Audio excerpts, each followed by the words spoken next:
Imagine waking up tomorrow morning and your bank app just doesn't load. You try again. Nothing. You walk to the ATM down the street. There's already a line, 12 people deep, and the machine has a small paper sign taped to the screen, temporarily out of service. You pull out your card at the gas station. Declined, not because your account is empty, because the system that reads your account is down. Now here's the question nobody wants to ask out loud. What do you do on day 3? Not day 1, when you still have food in the fridge and cash in your wallet. Day 3, when the shelves at the grocery store start looking thin, when your neighbor is knocking on your door, when the things you own suddenly matter more than the numbers sitting in a digital account you can no longer access. Most people have no answer for that question, but there's a generation that does. And they learned it not from a survival manual, not from a YouTube channel, not from a podcast. They learned it from living. Here's what they taught you about money. You earn it. You save it. You spend it. You invest it. And if you do all 4 things correctly, you'll be fine. That's the system. That's the deal. But nobody told you what happens when the system itself breaks. And before you say, that can't happen here, let me stop you right there, because it already has. Not once, not twice, multiple times.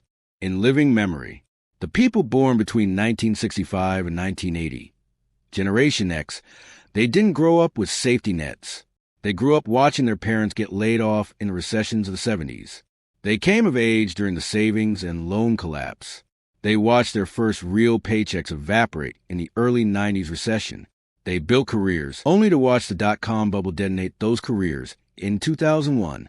And just when they thought they'd finally found solid ground, 2008 hit. The financial crisis didn't just wipe out retirement accounts. It reminded Gen X of something they already knew deep down. The system is not designed to protect you. But here's what's fascinating, and what almost nobody talks about. Gen X didn't just survive these collapses. They developed something, a parallel skill set, a shadow economy of exchange, a way of operating that existed underneath the official financial system, a barter system, not the primitive kind you read about in history books, trading chicken for grain, something far more sophisticated, far more human, far more powerful. And right now, as inflation eats into purchasing power, as digital currencies destabilize, as banking systems face pressures they haven't faced in decades, that knowledge has never been more valuable. The problem? Most of it was never written down. In a moment, I'm going to walk you through the exact psychological framework Gen X used and still uses to build value networks that don't need banks, don't need apps, and don't need anyone's permission to function. But first, you need to understand why your current survival plan has a fatal flaw built right into it. Let's talk about what you actually own. Right now, today, what do you have? You probably have money in a bank account, maybe some investments, a retirement fund if you've been disciplined, a home, a car, some possessions. Here's what almost nobody tells you. All of that value, every single dollar, is contingent. It exists because a system of trust exists around it. Your $50,000 in savings isn't $50,000 worth of anything physical. It's a number, a promise, a record in a database that says the system agrees you have this much credit toward goods and services. The moment that agreement breaks, even temporarily, that number becomes meaningless. And here's the part that should genuinely make you uncomfortable. That agreement has broken before. In Cyprus in 2013, banks froze accounts and took a percentage of people's deposits directly, without warning, without consent. In Greece during the debt crisis, ATM withdrawals were capped at 60 euros per day. People who had money, real money, their own money, couldn't access it. In Venezuela, hyperinflation moved so fast that people were literally weighing currency instead of counting it, because the numbers had become absurd. These aren't ancient history. These aren't third world anomalies. These are previews. And the people who survived those moments, not just financially, but practically daily, weren't the ones with the most savings. They were the ones who knew how to trade. But here's where it gets interesting, because Gen X didn't just improvise when things got hard. They had rules, unspoken ones. A psychology of exchange that most economists have never studied because it happened in garages and driveways and backyards. And those rules are what made the difference between people who thrived and people who begged. Now, before we get into those rules, let me show you the architecture of what we're actually talking about. Because when most people hear barter, they picture something crude. You have apples. I have oranges. We swap. That's not what this is. What Gen X developed, especially in tight communities, in small towns, in neighborhoods where everyone knew each other, was something closer to a trust-based microeconomy. It had 3 layers. Layer 1, commodity exchange. This is the visible layer. Physical goods changing hands. Food, fuel, tools, medicine, clothing. Things with immediate, obvious value. Layer 2, skill exchange. This is the invisible layer. And it's actually more powerful than commodity exchange. Your ability to fix an engine, deliver a baby, build a fence, preserve food, tree a wound, defend a perimeter, teach a child. These skills don't depreciate. They don't freeze in a banking crisis. They travel with you. And in a post-currency environment, they are currency. Layer 3, social capital exchange. This is the deepest layer. And almost nobody talks about it. This is the exchange of trust, loyalty, information, and access. Knowing who to call. Being known as someone who keeps their word. Having a reputation that functions as a line of credit in a community. This layer is invisible in normal times. In crisis times, it becomes everything. Gen X understood all 3 layers, and they knew which one to use and when. Let's go layer by layer, because this is where the real education starts. Large blue diamond layer 1, the commodity game, what to stockpile, what to trade, what to never give away first. Here's the first thing Gen X figured out that most preppers still get wrong. The most valuable trade goods are not the most expensive ones. People think gold, silver, guns, high-value items. And yes, those matter. We'll get to them. But in the first 30 to 90 days of any currency disruption, the items with the highest trade value are almost embarrassingly ordinary. Let me give you the list. And as I go through it, think about what you currently have and what you don't. The Tier 1 trade goods, the first 30 days. Medications, over-the-counter pain relievers, antibiotics if you can access them, allergy medication, blood pressure medication. In a disruption, chronic medication becomes more valuable than almost anything. Someone who needs their heart medication will trade almost anything for it. Hygiene products, soap, toothpaste, feminine hygiene products, toilet paper, and yes, you saw what happened in 2020. People went feral over toilet paper within 72 hours.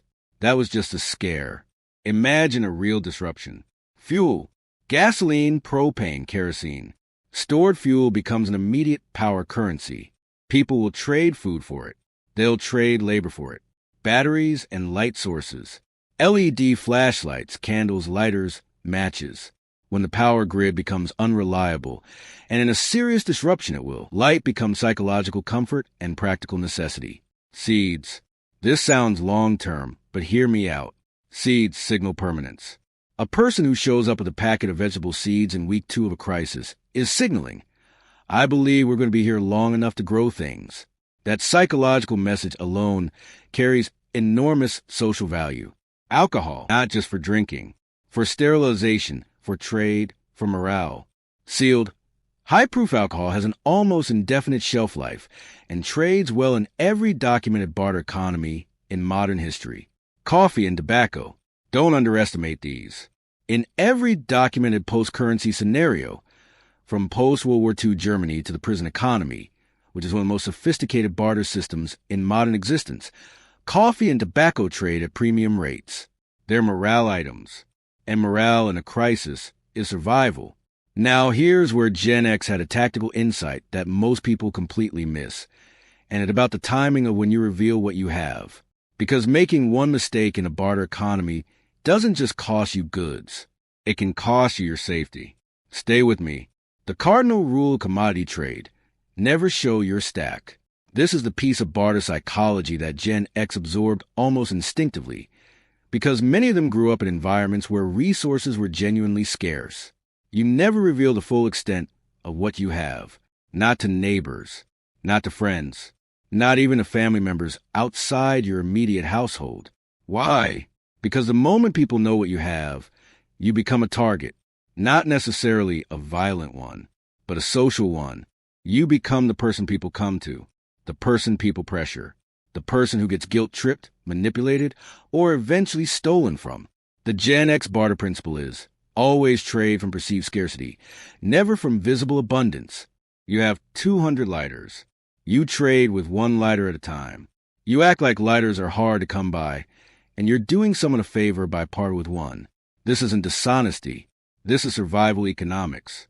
And it leads directly into Layer 2, large blue diamond Layer 2, the skill economy. Why what you know is worth more than what you own. Here's a scenario.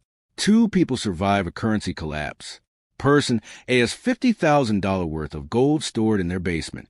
Person B can perform basic surgery, fix diesel engines, and purify water. 6 months in, who is safer?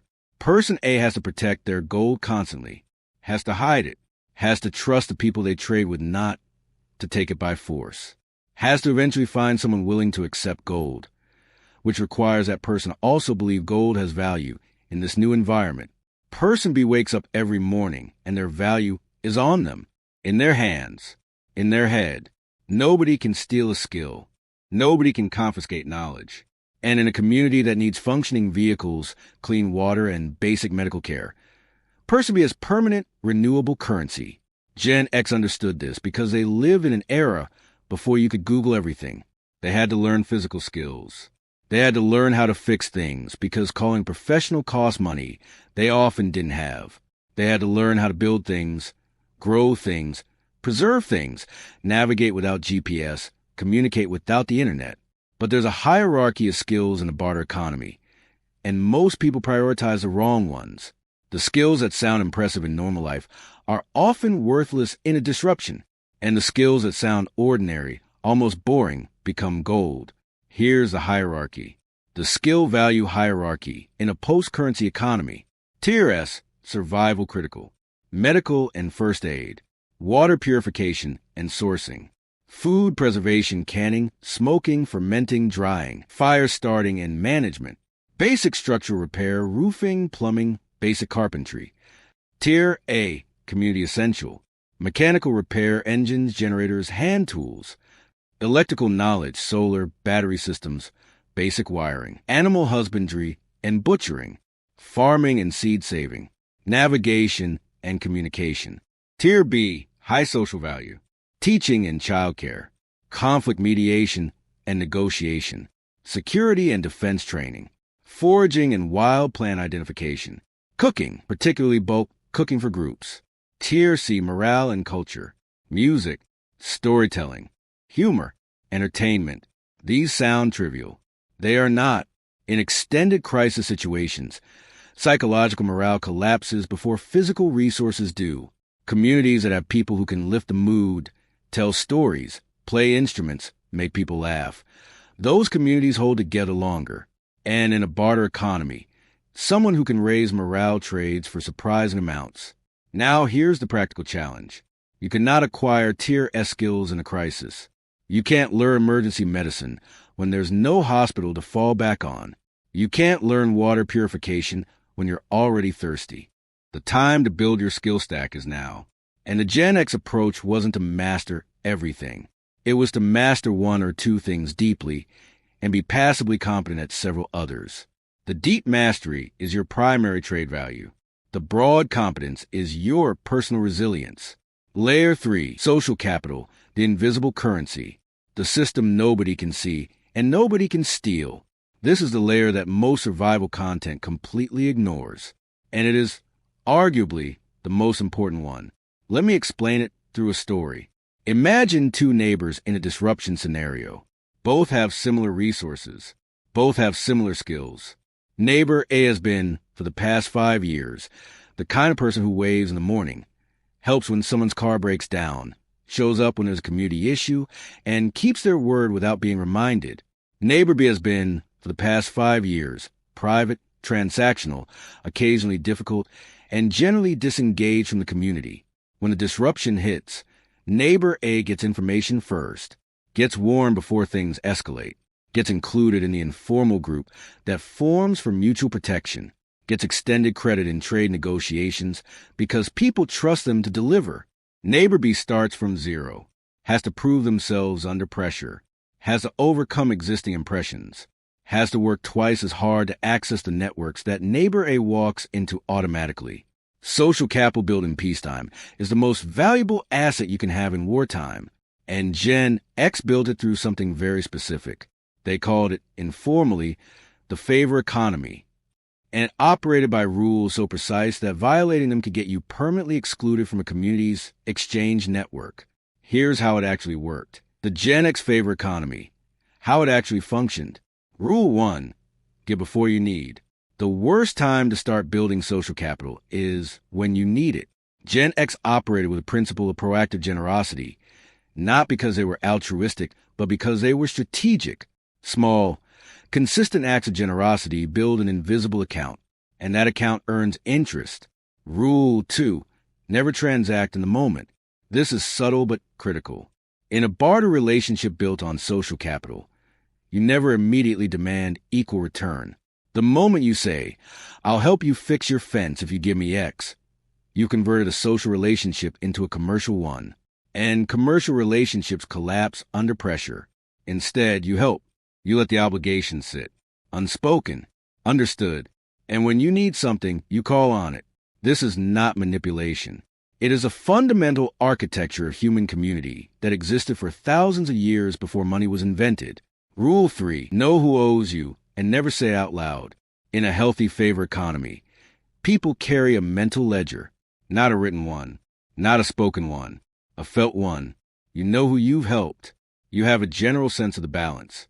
And when you need to draw on that balance, the request comes naturally without shame because the relationship has been built over time. Rule 4. Information is currency. In a disrupted economy, knowing things is power. Knowing where there's a supply of medicine. Knowing which road is blocked. Knowing who can be trusted and who can't. Gen X understood that sharing useful information freely, not hoarding it, paradoxically increased their information access because the people you share with share back. Rule 5. Reputation is credit. Your word is your credit score. In a system where contracts can't be legally enforced, where there are no courts, no banks, no authorities to appeal to, the only thing guaranteeing any transaction is the other person's belief that you will follow through. People who develop a reputation for keeping their word, delivering what they promise, and being fair in negotiations, those people get access to better deals, better protection, and better information, automatically, perpetually. And people who cheat, shortchange, or manipulate, even once, get blacklisted. In a small community, blacklisting isn't just social embarrassment, it is a survival threat. So, let's bring this together into something you can actually use. Because information without action is just entertainment. And this topic is too important for entertainment. The Gen X Post-Currency Survival Protocol. A practical framework you can begin building today. Phase 1. The inventory this week. Sit down and do an honest audit of 3 things. What do you have that others need? Go through your physical possessions with new eyes. Not what is this worth in dollars, but what is this worth to someone who needs it and can't get it. Medications, tools, fuel, seeds, skills, information. What skills do you have that are genuinely scarce? Not skills you're vaguely familiar with. Skills you could perform under pressure, without equipment, without internet access. If you can't name 3, that's your assignment. What relationships do you have that would survive a disruption? Not digital relationships. Not followers, connections, or contacts. People who know your face, know your character, and would show up if you called. If you can name fewer than 5, that's your second assignment. Phase 2, the stack next 30 days. Begin building what Gen X calls a trade stack, a curated collection of high-value barter goods that you rotate and replenish. The non-negotiable minimums. A minimum 90-day supply of any prescription medications in your household. Stored fuel with stabilizer added for long-term storage. Minimum 25 gallons. A hygiene inventory. Soap, toothbrushes, toothpaste, feminine products, toilet paper. Triple what you think you need. A seed bank. You can build a basic one for under $30. This is not optional. hand tools that operate without power, a handsaw, a hand drill, basic carpentry tools, a mechanical can opener. These become extraordinarily valuable when power is unreliable.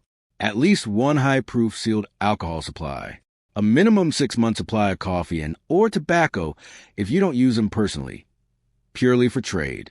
Now here's the part most survival guides skip entirely, because it requires a level of social honesty that makes people uncomfortable. Who you build your barter network with matters as much as what you put in it. And Gen X had a brutal but precise way of evaluating who to include and who to leave out. Phase 3, the network, next 90 days. Start identifying your barter network now, before you need it. Look for people with complementary skill sets. If you're medically skilled, find someone mechanically skilled. If you're a grower, find someone who can preserve and store. Redundancy inside a network is wasteful. Complementarity is what makes it powerful. Look for people with character over resources. The wealthiest person in a crisis is not the most valuable network member. The most reliable person is. Someone who is low resource but high integrity is a better network member than someone who is high resource but unpredictable. Look for geographic proximity. Your barter network needs to be people you can physically reach without fuel if necessary. Digital connections are useless when the internet is down. Your network lives within walking or biking distance. And look for people who are already thinking this way. You don't have to convince everyone. You just need a small, solid core, 4 to 6 households with aligned values and complementary strengths. That's enough to create a functioning microeconomy. Phase 4, the practice, ongoing. Here is the most underrated piece of this entire framework. Practice barter now, while money still works. This sounds strange, but it's important, because barter has a psychology to it that you cannot learn from reading. You have to feel the discomfort of naming your value, the awkwardness of negotiation without price tags, the trust required to deliver before you receive. Join or start a local skill share. Participate in community trade events. Do favors deliberately and consciously. Build that mental ledger. Let people build one for you. The muscle memory of exchange, real exchange, human exchange, atrophies without use. Gen X kept that muscle active because they had to. You have to choose to. Now, you might be thinking, okay, I understand the framework. I know the goods. I know the skills. I know the network rules. I'm ready, and I need you to hear this clearly. You're not ready yet, because there's a dimension of post-currency survival that almost nobody prepares for, and it's the one that causes the most failures. It's not about what you have. It's not about what you know. It's about what other people are willing to do when they have nothing. Here's what the historical record shows. Consistently, across cultures, across crises, about what happens to barter economies when disruption extends beyond 60 to 90 days. The initial phase, days 1 to 30, is actually the most cooperative. Shock creates community. People share, people help, people organize. The neighborhood comes together. There's an almost wartime solidarity. Days 30 to 90, cooperation begins to fracture. Resources start running low. Trade becomes harder. The people who didn't prepare start running out. And they begin looking at the people who did prepare with a different kind of eye. Beyond 90 days. And this is a part that history documents with uncomfortable consistency. The exchange economy becomes stratified. Networks close. Insiders and outsiders become clearly defined. And the rules of engagement become significantly more complex and significantly more dangerous. Gen X understood this arc, and they had a specific protocol for each phase. What to do, how to behave, who to trust, and who to distance from as the disruption deepened. And there's one counterintuitive move they made in the day 30 to 90 window that sounds almost cruel on the surface, but was actually the most protective thing you could do for your network. We're going to get into that. The tier disclosure protocol. In a deepening disruption, Gen X operated with principle of tier disclosure.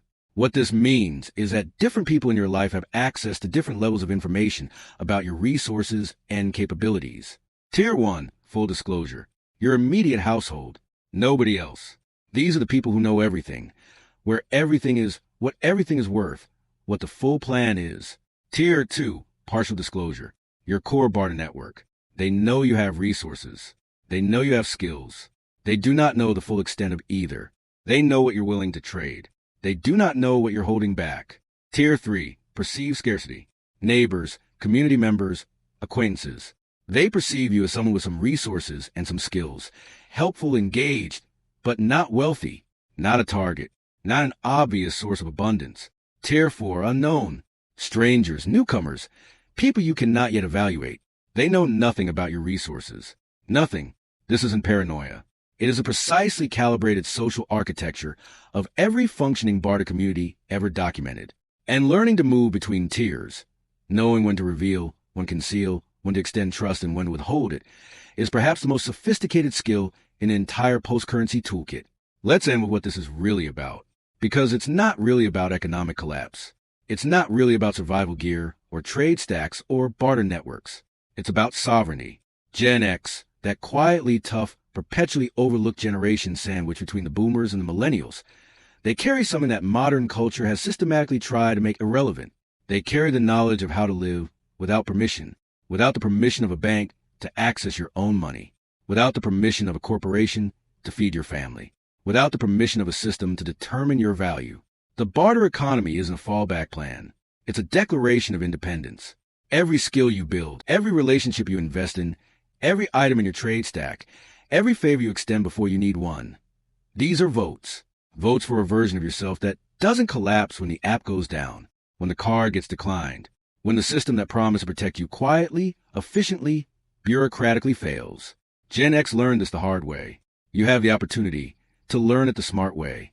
The information in this video represents a way of thinking, a framework for human exchange that existed for centuries before banks were invented and will exist for centuries after digital currency has come and gone. It doesn't require a crisis to activate. It requires a decision. The decision to take your sovereignty seriously. Starting now. In the next video, we go deeper into the specific negotiation psychology Gen X use when trade disputes threaten to fracture communities. The techniques they use to resolve conflict without authority, without courts, and without weapons. And the one phrase, one single sentence, that function as a universal reset in almost every barter conflict ever documented. If you want to be there for that, you know what to do.